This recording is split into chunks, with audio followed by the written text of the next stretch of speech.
Bueno, Isauro, muchas gracias por aceptar esta conversación. Es un placer para mí que hayas dicho que sí y que podamos pasar contigo un rato conversando sobre qué enseñamos, cómo enseñamos y sobre este concepto escurridizo, a pesar de estar todo el día en el discurso, que es el de las habilidades o de las competencias que necesitamos desarrollar. De lo que quiero que conversemos es de una pregunta que no es nueva, que es esencial en la educación, que es qué debemos aprender, qué debemos aprender y por tanto qué debemos enseñar. O reformulado de otra manera es por qué vamos a la escuela, por qué estos empeños, estos esfuerzos que hacemos por decirle a nuestros estudiantes que se pasen 10 años de su vida en una escuela, por qué viene cada día, ¿no?, los niños a la escuela más allá de porque estén obligados y les digamos que tienen que hacerlo, por qué los estados invierten tanto dinero en los sistemas educativos, qué estamos buscando. Y de esto es de lo que vamos a hablar y lo quiero llevar un poco al territorio de no solo de los conocimientos o los contenidos más tradicionales, sino de este otro repertorio de competencias y de habilidades que vemos que son importantes para la vida, para el trabajo, para la sociabilidad. Preguntarse por el qué es una manera de cuestionar también la gramática de la escolaridad, es una manera de cuestionarse por el cómo hacemos las cosas. Vamos a ver seguramente cómo, si yo decido que quiero enseñar unas cosas, tendré que hacerlo de una cierta manera. O sea, las maneras en las que hacemos las cosas es importante. Para saber el qué, a mí me gustaría empezar preguntándote el qué para qué, sin valga la redundancia.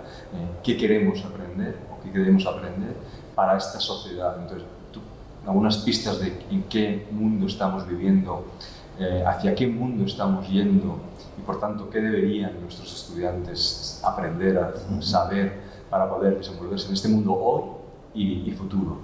Y vinculado a esta, la idea que ha estado siempre en la escuela de si estamos educando para adaptarnos a un mundo o estamos educando para transformarlo. Eso es un poco así como cosas sencillas y pequeñas para empezar la conversación. Yo creo que el origen de la escuela tiene que ver con el avance que tuvo la evolución cuando llegamos a ser sapiens y que los instintos dejaron de controlarnos. Empezó el aprendizaje. Nuestra debilidad es nuestra fuerza. Nacemos solamente con la potencialidad de aprender a vivir. Nacemos sin ningún conocimiento instalado prácticamente. A diferencia de los animales que ya al nacer tienen recursos, tienen desarrollados muchos elementos para su supervivencia, y el ser humano no. Somos el más indefenso de los seres del reino animal al nacer. Y esto nos lleva a que necesitamos aprender prácticamente todo. Por eso es que el aprendizaje, yo diría no tanto la escuela, el aprendizaje es esencial a nuestro desarrollo. Nuestra debilidad se convirtió en nuestro motor de desarrollo. Esto significa que nacemos con una inteligencia, pero no sabemos cómo utilizarla. Tenemos que aprender inclusive cómo vamos a utilizar esa inteligencia con todas sus capacidades, con todos sus recursos, para sacar el mayor provecho de esta serie de recursos. Entonces significa que no es solo la escuela como tal, como institución, la que está como base del aprendizaje, es la vida misma. El niño desde que nace está aprendiendo, primeramente a ver cómo controla su cuerpo, cómo va desarrollando las potencialidades que están meramente en forma de semilla en su cerebro y necesita practicar. Durante mucho tiempo se hizo la discusión qué tanto era genético, qué tanto era adquirido. Actualmente esa discusión ya no existe cuando encontramos el término de epigenética, que es exactamente la combinación de las dos esferas. Lo que yo tengo como código personal, genético, heredado, en gran parte, y lo que el medio ambiente aporta, y eso hace la epigenética. Ahora sabemos que la experiencia, el afecto, el cuidado, el medio ambiente, la estimulación, activa o no algunos de esos códigos. Quiere decir que, por ejemplo, una persona puede tener una tendencia genética a la depresión, pero si el medio ambiente no activa ese código, la gente se puede morir sin enterarse siquiera que tenía esa tendencia. Entonces, esto pues ya soluciona en parte esa discusión o esa duda, qué tanto o qué tanta fuerza tiene cada una. A fin de cuentas, lo que nos queda es, yo no tengo acceso directo a la genética, pero sí tengo acceso directo a esos códigos genéticos a través de la experiencia. La educación lo que hace es activar aquellos códigos que más le pueden ayudar a cada persona para que tenga una existencia llena de realizaciones y a fin de cuentas feliz, ¿por qué no? Muy interesante porque me contabas, Saulo, porque claro, hay quien define lo humano como esa capacidad para tomar conciencia de lo que nos pasa y además saber transmitírselo a otros, ¿no? Digamos que somos humanos porque podemos enseñar. Y también esta idea, ¿no?, de que efectivamente, ¿no?, un mamífero que nacemos absolutamente desprotegido y que tenemos una niñez tremendamente larga para precisamente poder aprender todo lo que con respecto a otros mamíferos, otros animales. En ese sentido, estamos hechos para la enseñanza y el aprendizaje. Así es. Y la otra idea bonita que tú estabas trasladando, al menos para los educadores, que ya decías tú que no solo corresponde a la escuela, es esta de la epigenética. Es decir, es esto de que hay algo que hacer. Sin este concepto, en realidad, estaríamos con el dilema de que la educación en realidad no puede hacer nada, porque no puede incidir sobre la genética. Como no puede incidir sobre la genética, solo puede, ¿no?, transmitir una serie de informaciones, pero no puede modificar el árbol esencial de las personas. Esta idea de la epigenética es bonita pero es que además nos permite tener ilusión porque lo que hacemos en la escuela tiene incidencia sobre el hardware de las personas. Esta me parece una idea muy interesante. Y tú decías, no le corresponde solo a la escuela, todos educamos, el ambiente, lo EPI, ¿no?, lo que rodea, educa, pero sí me gustaría que entráramos un poco en la escuela y así, ¿no?, ¿qué ha hecho la escuela con esto, ¿no?, aunque no supiéramos del concepto de epigenética, cómo eran las prácticas o hasta qué punto estábamos desarrollando estas habilidades o estábamos entendiendo que la inteligencia era una cosa muy cerrada. O sea, ¿cuál ha sido el rol de la escuela y cuál crees que va a ir siendo en los próximos años? Efectivamente, la escuela ha tenido modificaciones como lo ha tenido todas las organizaciones humanas. En ocasiones, los cambios que se han dado tanto en escuela como en familia no han procedido de ella misma, sino de factores externos. Yo podría decir que la escuela ha tenido que evolucionar y yo lo vería en dos momentos. Una era cuando en el Renacimiento se inventa la imprenta y se democratiza la lectura. Hasta ese momento nadie leía, excepto los monjes y los nobles. No había libros, eran a mano. Y a partir de la imprenta se democratiza la lectura. En el momento en que empieza la lectura, la información se hace accesible, pero había que pagar por ella. No estaba accesible para todo el mundo, costaba dinero y estaba disponible solamente 5 horas sobre 5 días. Y entonces la familia se encargaba de decir, bueno, yo le enseño a mis hijos a tener actitudes, valores, comportamiento, que sepa estar en el planeta. Y le decía a la escuela, tú dale lo que yo no sé física, no sé matemáticas, no sé esto, tú enséñale. Y estaba muy bien demarcada la función. Y era un acuerdo que existía tácitamente y funcionábamos así. La familia se encargaba de una función y la escuela del conocimiento. A partir del 95 viene un segundo renacimiento para fines de aprendizaje. El Internet, que se populariza alrededor de esa fecha, hace accesible a todo mundo la información y a partir de ese momento tiene valor cero. Es gratuita y se multiplica la producción de información. Pero al mismo tiempo, todos estos elementos y algunos otros empiezan a cambiar también la función de la familia. Muchas veces se le llama la tercera revolución educativa cuando ya están todos en el colegio, van todos ahí, todos tienen acceso y asegurada la educación por lo menos hasta los 16 años. Pero otros elementos hacen que la familia cambie.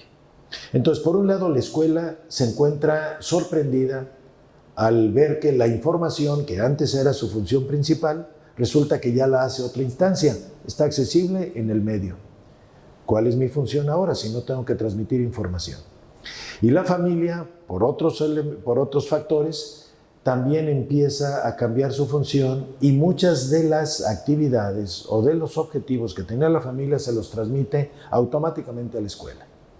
Y en esa tercera revolución educativa, el profesor se encuentra ahora en un estado de impas, de sorpresa, en donde dice, ¿y ahora cuál es mi función? Yo creo que este ha sido el punto para mí de mayor cambio por esa incursión tan rápida que hubo de estos medios y que al profesor lo cogió desprevenido. No sabía qué hacer y todavía a la fecha ni las instituciones formadoras de profesores ni los mismos profesores en activo han encontrado esta solución. Entonces dice, mis trabajos se han incrementado porque ahora tengo que hacer lo que hacía la familia, más tengo que cambiar mi forma de trabajo porque lo que yo estaba preparado, el que era mi objetivo por siglos, ya no es ese. La pregunta es, ¿y ahora cuál es? Entonces, si no es la información, ¿cuál es? Y saca a flote otra necesidad, que decir, la inteligencia por sí misma es solo una potencialidad, es una capacidad, pero no puede actuar sobre la información si no tiene habilidades, porque las habilidades, en mi concepto, son como herramientas con las que nosotros hacemos o transformamos esa materia prima que es la información, la vamos transformando en aprendizaje, en conocimiento y posteriormente en sabiduría. Pero este cambio es radical, porque la información pues, se basaba en contenidos, había un programa, el alumno que lo aprendía de esa manera estaba bien y el que no, pues a veces lo echábamos del sistema o lo derivábamos a otras instancias. Ahora resulta que tienen que estar todos ahí y por lo menos hasta los 16 años en todo el mundo tiene que estar ahí. Esto es lo que está marcando esta gran diferencia y yo creo que ahora la función no va a ser transmitir información, no es transmitir información, está accesible en forma gratuita. El profesor ahora tiene que ver cómo hace que la inteligencia de cada niño desarrolle, forme esas herramientas para que transforme esa información en conocimiento, en creatividad, en producciones e inclusive en nueva información más valiosa. Esto lleva a que hay un enfoque diferente y es el reto que tiene el profesor, replantear, repensar su trabajo, porque la realidad le cambió el territorio. Su mapa lo tenía ya muy hecho, muy conocido, sobre un territorio que hasta ese momento existía. Cambia el territorio.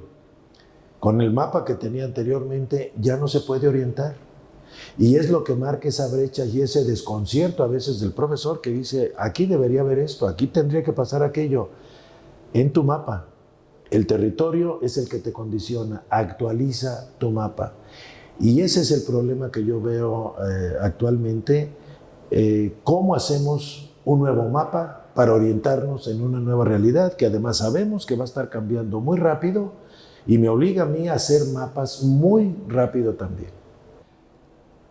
Cuando hablabas, he hecho una vinculación que es espuria seguramente, pero que tiene que ver esos años que tú decías de expansión de la Internet, en el año 95, efectivamente, 94, 96, y por tanto el cambio de paradigma de producción, acceso a la información y al conocimiento, coinciden también, por ejemplo, en el ámbito europeo en general, con el ámbito de la introducción del concepto competencia. Introducir el concepto competencia en el ámbito educativo significaba que no es que dejásemos de dar valor al conocimiento declarativo más tradicional, sino que decíamos es insuficiente. Sí. Es insuficiente porque puedes acceder de otra manera, o es insuficiente porque en sí mismo es insuficiente, porque no me permite asegurar que las personas son capaces de usar ese conocimiento y de saber usarlo, de tomar decisiones valorativas sobre si es el momento de usarlo. Ese concepto de competencia tan conflictivo pero tan rico surge un poco antes, desde luego en los 70, pero cuando cuaja es precisamente cuando por otro lado la Internet está diciendo a la escuela, ojo, que lo que pensabas que era tu función fundamental ha desaparecido. Y es el mismo momento en el que también hay un cambio, con el cambio de siglo prácticamente, de reconfiguración social, ¿no? De qué le estamos empezando a pedir a la escuela mucho más. Empezamos a pedirle que nos capaciten habilidades, en valores, que yo creo que siempre ha hecho, o algunas escuelas hacían, pero que tradicionalmente habíamos dejado en el ámbito de lo, ¿no? De lo informal, de lo familiar, de los amigos, otros ámbitos. Y en eso estamos todavía, ¿no? Resolviendo ese debate que me ha parecido interesante. Ahora estamos de lleno en ese concepto ¿no? de escuela que trabaja las competencias, que trabaja las habilidades. Pero antes de entrar ahí y ver cuál puede ser su función, me gustaría recuperar la idea de esta inteligencia que tú estabas diciendo. Hay una idea que corre por ahí que es bonita, ¿no? Que la inteligencia es saber qué hacer cuando no sabemos qué hacer. Eso, entonces, pero sobre la inteligencia se ha escrito mucho. Se ha escrito de una manera muy rígida muchas veces, y ahora estamos en un paradigma de nuevo, parecido a la epigenética, que nos permite tener optimismo sobre que la labor del educador tiene sentido, porque puede cambiar las condiciones de nuevo. Entonces, un poco ahí, ¿no? Sobre los coeficientes intelectuales, sobre ¿qué nos puedes decir? Sí. Yo creo que sí es importante hacer una distinción entre lo que es inteligencia y habilidades. Nosotros nos quedamos muy contaminados porque se popularizó mucho el concepto del factor general de inteligencia, que luego se convirtió en coeficiente intelectual. Tuvo mucho éxito porque era cuantitativo. Entonces aplicaban una serie de pruebas y nos decían qué tan inteligentes éramos y lo medían. Entonces decíamos, si tú estás alrededor de los 90, tienes una inteligencia normal. Si estás en 60, es una inteligencia limítrofe. Y abajo, pues ya hay problemas de idiocia, y arriba, pues eres un sobredotado. Esto, lógicamente, en ese momento de la historia, pues era muy atractivo porque era cuantitativo. Todas las empresas decían, yo quiero una persona muy inteligente, pues, y necesito que tenga 120 de coeficiente intelectual. Pues era muy fácil de medir, pasaban una prueba y tenía 120 y vámonos. Olvidamos otra corriente que surgió casi simultáneamente, y era la de los factores múltiples.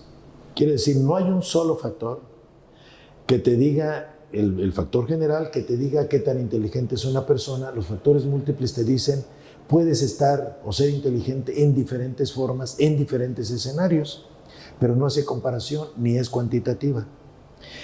Toda la corriente actual que existen de las habilidades intelectuales se basa en esta corriente de los factores múltiples. Hubo un evento que yo creo que históricamente rompió la historia en el aspecto de inteligencia, y lo dirigió un autor judío rumano llamado Reuben Feuerstein. Él fue discípulo de Piaget, estuvo en los campos de exterminio, y cuando terminó la guerra en Israel recibió a los niños y adolescentes huérfanos de los campos de exterminio para formar el moderno Estado de Israel. Aplicaron pruebas de coeficiente intelectual a todos para ver cómo iban a ser el sistema del moderno Estado de Israel, y resulta que la media era 60. Dijeron, vamos a hacer un país con limítrofes. No tenían alternativa. Históricamente esa necesidad les llevó a decir, ¿qué hacemos con esta materia prima de un Estado?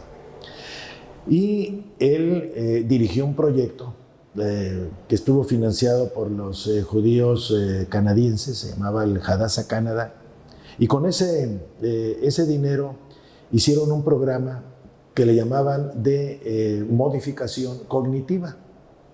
Sacaron primero una lista de cuáles eran las deficiencias cognitivas y por qué no aprenden estos niños. Sacaron un listado y lo agruparon en entrada de información, procesamiento de información y salida de información, un esquema muy simple. Sacaron un listado de todo lo que habían visto en esa población y se dedicaron a desarrollar un programa de modificación cognitiva.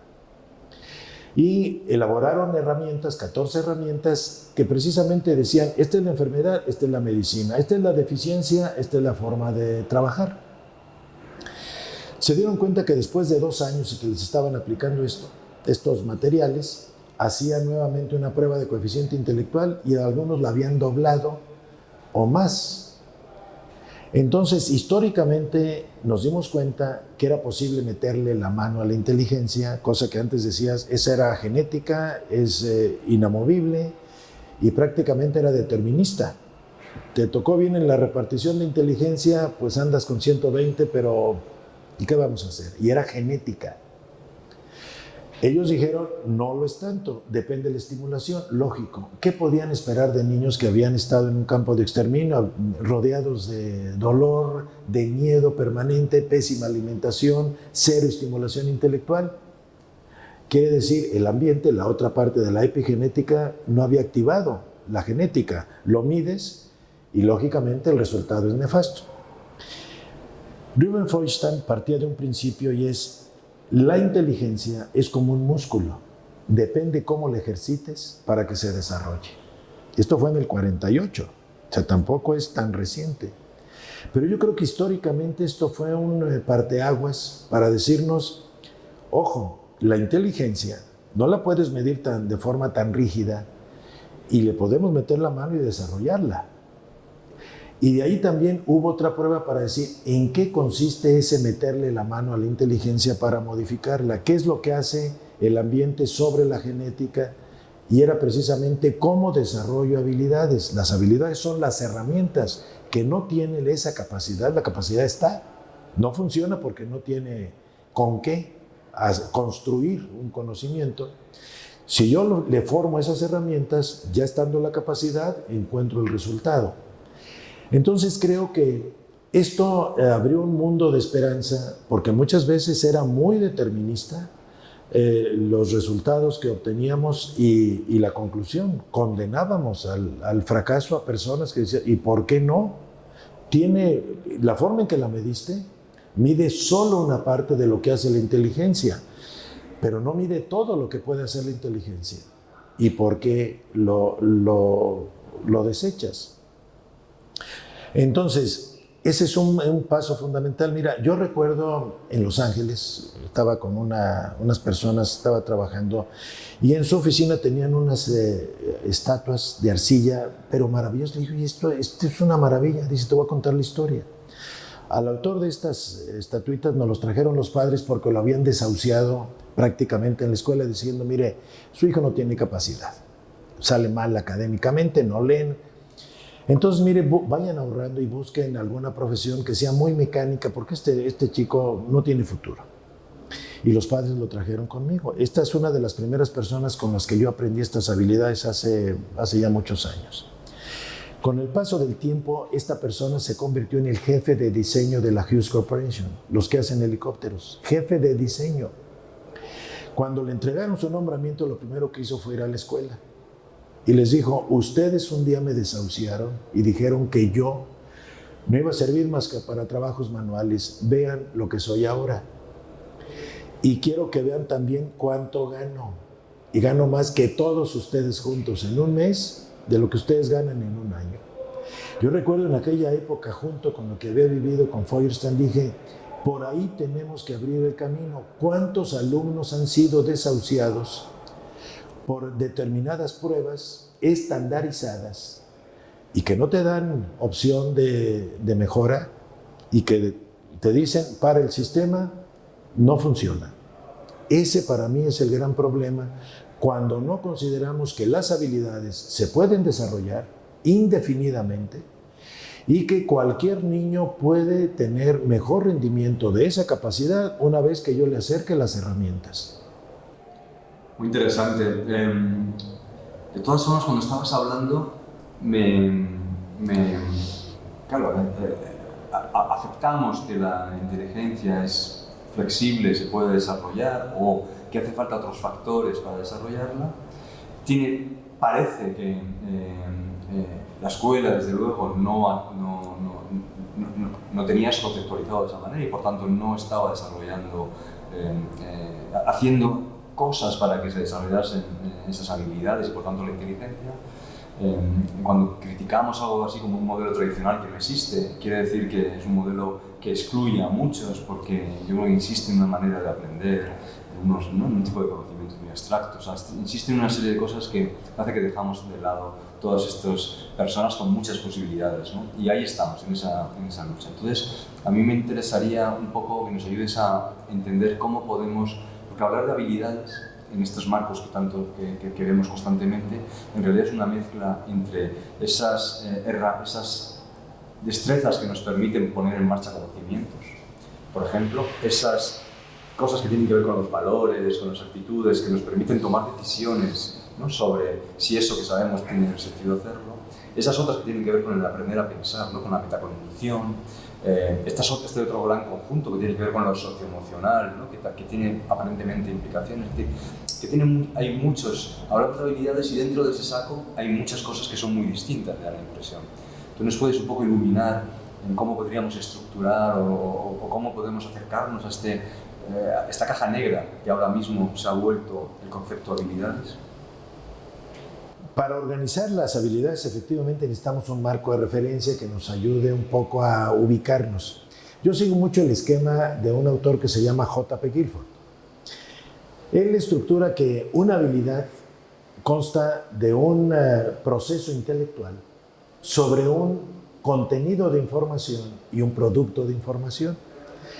Me gusta ese modelo porque no solamente ve qué hace la inteligencia, sino que además sobre qué tipo de información, esa simbiosis que pueden tener, de qué manera se relaciona. Entonces yo veo que, por ejemplo, necesitamos desarrollar habilidades de captación de la información. Esto significa que la visión esté bien, la audición esté bien, de manera que yo primeramente, al estar rodeado de tanta información, el primer paso es que me ponga en contacto a través de los sentidos con la información. Yo añadí aquí un pequeño cambio en esta, y es, después de la captación entra un proceso de atención. Una vez que llega tanta información, tiene que haber un filtro que discrimine este sí, este no, y entonces siga en ese flujo, porque yo veo más las habilidades como un flujo que va siguiendo la información. Una vez que pasa el filtro de atención, se va a un enorme banco de datos que es la memoria. La memoria no es problema de almacenamiento cuanto de evocación, porque la memoria tiene sus propias leyes. Olvida para poder seguir avanzando. Hay veces que quita elementos que considera peligrosos. Tiene sus propias leyes, pero como banco de datos es impresionante. Nos damos cuenta que una persona bajo hipnosis puede recordar eventos, situaciones que conscientemente nunca, pero estaban en el banco de datos. Para sacar una información del banco de datos aparece el tercer proceso, que es la evaluación. Ante una pregunta, un reto, un problema, la evaluación empieza a buscar en el banco de datos cuál es la mejor respuesta que tiene para esa respuesta. Si la tiene y la encuentra, da la respuesta. Si la tiene pero no la encuentra porque la memoria está desorganizada o está bloqueada o lo que sea, no va a funcionar. Esa evaluación es fundamental porque equivale a juicio crítico, análisis, toma de decisiones, gestión de la ambigüedad, entra inclusive la misma conciencia moral. Es un proceso de evaluación desde este punto de vista. Ese es un proceso clave que casi no lo desarrolla la escuela, la memoria lo desarrolla mucho. Entonces va siguiendo el flujo. Yo capto, filtro, banco de datos, la evaluación para ver cuál es la mejor respuesta, y de ahí aparecen ya dos posibles productos. Un producto que es convergente cuando es una solución de problemas, y el otro producto es la creatividad. Uno se llama producción convergente, quiere decir, esta es la respuesta, y el otro es divergente. Y ahí yo no puedo calificar cuál es mejor o peor, como en música. La música es producción divergente. Si me dice quién es mejor, Bach o Mozart, a nadie se le ocurre esa pregunta, porque no son puntos de comparación. En cambio, se puede decir cuál es la forma mejor para hacer que haya ahorro de combustible en este motor. Y es convergente, puede haber muchas. Y puede utilizarlas, inclusive la creatividad, para llegar a una convergente.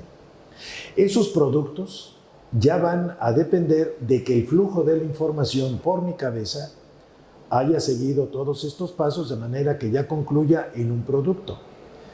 Aquí entra el segundo elemento de la información. No voy a explicar el último porque ese es más complejo, pero tiene que ver con qué contenido, porque puede ser un contenido figurativo. Por ejemplo, y eso tiene que ver con las profesiones.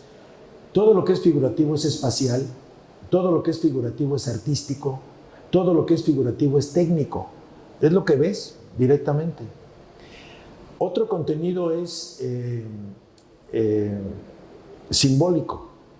Entonces yo puedo tener una buena evaluación de un área, pero si es simbólico me va a orientar hacia la matemática, hacia la física, la química, informática, etc. Y el tercero es el semántico, sí, figurativo, simbólico y semántico. Ese tiene que ver con el mundo de la palabra y del significado.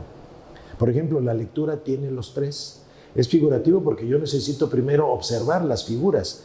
2, necesito conocer los símbolos específicos de lo que estoy leyendo. Y 3, necesito entender qué significa. Pero estas 3 son las que marcan la carrera. Entonces, uno puede tener, cuando dice, tengo buena memoria, dime de cuál de las 3. ¿Te acuerdas de caras? Es memoria figurativa. ¿Te acuerdas de ideas? Es semántico. ¿Te acuerdas de fórmulas? Tienes buena memoria simbólica.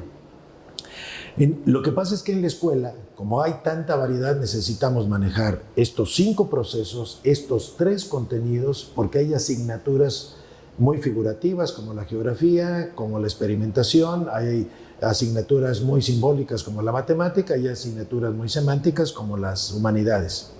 La escuela tiene que desarrollar no solo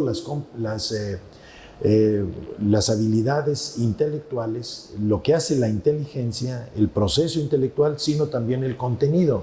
Y hay una más que es más compleja, que en este caso podemos omitirla. Y esto que estás diciendo, ¿y qué pasa con esto, ¿no? que son las socioemocionales, las emocionales? Sí. ¿Dónde entran en este esquema, ¿no? Bien, a fin de cuentas la inteligencia no está fraccionada ni está especializada. La inteligencia funciona como un todo. No existe un área que sea estrictamente intelectual o estrictamente emocional. Es un todo que funciona. Por ejemplo, yo veo las emociones desde este esquema. Aquí una emoción sigue también un circuito. Primero entra, ¿qué es lo que tú piensas de una situación, de una persona o de una experiencia? Según lo que tú pienses de esta emoción, viene una respuesta emocional. Por ejemplo, si tú ves una persona y piensas que es simpática, viene una emoción de empatía. Si tú piensas que esa persona o la percibes como antipática, viene automáticamente una emoción.